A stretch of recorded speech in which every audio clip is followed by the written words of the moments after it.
Bonsoir tout le monde, aujourd'hui je vais vous reparler de l'univers, mais de manière spécifique.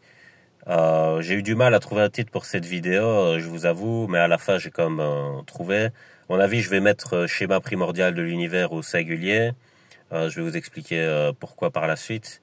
Et je vais commencer par une citation de Lavoisier qui dit « Rien ne se perd, rien ne se crée, tout se transforme ». Alors, justement par rapport à ça, parce que Lavoisier il avait vu un peu, je pense, une partie, une très grosse partie de ce que je vais expliquer, parce que il a parlé des changements d'état, donc de l'état gazeux à l'état liquide, état solide, et ainsi de suite, par rapport à notre environnement, ce qui nous permet de percevoir autrement que de prime abord ce qu'il y a autour de nous, parce que si on ne sait pas que ces états peuvent être liés au niveau des particules, voilà, on comprend pas trop justement les liens qu'il y a entre l'environnement et nous, etc. Et donc, moi, je dirais que c'est par rapport à toute la création, parce que là, on est dans l'énergie plutôt, et je dirais que par rapport à toute la création, on peut se rendre compte de ça. Alors, c'est un peu comme dans Matrix, vous voyez des mathématiques qui structurent l'arrière de la matrice, mais quand vous êtes dans la matrice, vous ne voyez que le résultat final, si vous voulez. Et, euh, et en fait, c'est ce qui se passe pour nos yeux de prime abord. Donc, faut creuser un peu pour voir la réelle structure. C'est un peu aussi comme des vêtements. Vous avez le devant, puis après, vous avez les coutures qui sont derrière. Et c'est un peu ça. Si vous voulez, pour moi, il y a un nombre très, très, très, très grand de schémas possibles de structuration dans l'univers. Et chaque objet a son propre schéma de structure. Mais au, au fondement, à la base, un objet, ce n'est finalement qu'un assemblage de particules. Et quand on se dit ça, en fait, on voit plus l'environnement de la même façon, parce qu'on se dit, une chaise, finalement, c'est qu'un assemblement de particules. La pierre que je vois là, c'est un assemblement de particules. Un humain que je vois, c'est un assemblement de particules. Un nuage, c'est un assemblement de particules. L'eau, c'est un assemblement de particules. Une planète, c'est un assemblement de particules. Donc tout, en fait, tout n'est qu'assemblement de particules. Donc tout peut se structurer, se déstructurer. Alors ici, je ne vais pas parler de la différence qu'il y a entre le non-vivant et le vivant, parce que je pense qu'il y a eu une complexification qui a fait la différence entre les deux dans la création. Mais par contre, à la base, il y a ce principe-là qui existe chez les deux. C'est-à-dire que dans une biologie humaine, vous avez aussi un assemblement de particules hyper complexe.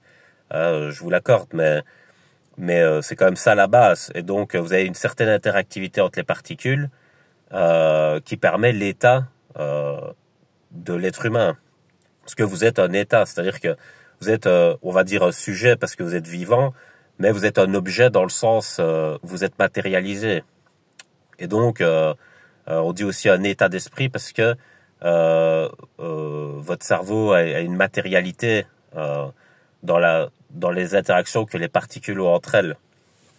Et donc, c'est ça le principe qu'il faut comprendre, je pense, et pour commencer à comprendre pourquoi il y a des distorsions dans les avis, pourquoi il y a des conflits, des choses ainsi. Pourquoi par exemple, vous avez le conservatisme et l'innovation. Pourquoi ces deux façons de penser sont en conflit? En fait, à la base, on peut tous être conservateurs ou novateurs. Mais si on ne pense pas l'univers comme je vous le décris maintenant, on ne peut pas comprendre ça. Pourquoi? Parce que vous ne remontez pas à la source de ce qu'est une structure. Par exemple, quand il y a la structure qui se fait d'un objet, cet objet est un état vu qu'il est matérialisé. Mais les particules qui composent cet objet peuvent se disperser. Et donc, ça amène à quoi? Ça amène à la déstructuration de l'objet. Et ces particules, elles peuvent aller reformer un autre objet ailleurs, ou elles peuvent voguer, sans être stabilisées, c'est-à-dire elles voguent comme ça dans l'univers, jusqu'à trouver un endroit où elles se stabilisent avec d'autres particules et reforment un objet. Et donc là-dessus, le conservatisme il naît de quoi? Et là, c'est très intéressant parce qu'on parle de l'état politique, du coup, qui est aussi un objet au niveau de ce qu'on appelle une nation, où les particules, ce sont les citoyens de cette nation, si vous voulez. Et alors, le conservatisme, il naît du fait qu'il y ait un investissement de la particule, que ce soit affectif, que ce soit, je sais pas, pécunier, on peut dire ça aussi, ou enfin, qu'il y ait une attache, en fait, si vous voulez, entre la particule et l'objet en question. Alors ça, c'est le rôle qu'on a au travers de cet objet en particulier. Et ça va amener au conservatisme. Par contre, si on n'a pas de relation à un objet en particulier, qu'on en est libéré, détaché, si vous voulez, et qu'il n'y a pas d'investissement, etc., ben on va pas avoir la même relation à l'objet et à sa déstructuration. Donc ça nous sera égal. Mais on peut avoir une affinité pour un autre objet. C'est-à-dire que, en fait, on alterne entre ces états, si vous voulez, entre l'affinité et la stabilisation dans un objet et le nomadisme, le vagabondage de la particule qui est en quête de se stabiliser avec d'autres particules.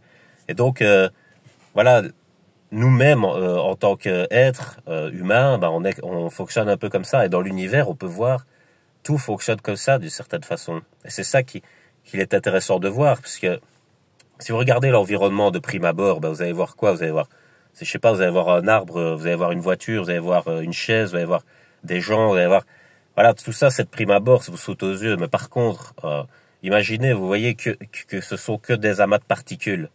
Et votre vision, elle change. Vous vous dites, waouh, vous voyez plus loin, quoi. Vous voyez la structuration et la possibilité de déstructuration de tout ce que vous voyez. Et là, c'est une vision beaucoup plus incroyable, je trouve. Donc, c'est ça que je voulais vous partager aujourd'hui. Parce que je pense que si on va penser profond comme ça, on remet bien mieux en question les interactions qu'on peut voir, en fait. Et ça, c'est très important. Parce que si on se fie qu'à l'apparence, on comprend pas qu'on peut avoir un fond commun avec autrui aussi.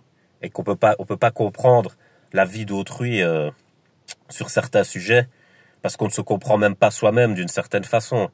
Parce que quand je vous explique ça, je vous explique que nous-mêmes, on est là-dedans. C'est-à-dire que notre biologie est concernée par cette façon de faire, et que toutes les structures que vous voyez partout, c'est la même chose.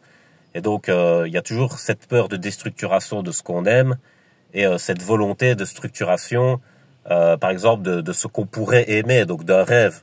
Et nous, on est tous là-dedans, si vous voulez. Et justement, les accords, ça se fait dans le sens de se dire qu'est-ce qu'on accepte de laisser, de perdre, et qu'est-ce qu'on accepte de gagner aussi, et qu'est-ce que on peut avoir de commun là-dessus comme intérêt. Donc voilà, c'est ça que je voulais vous dire. Je vous laisse sur ça, passez une bonne soirée.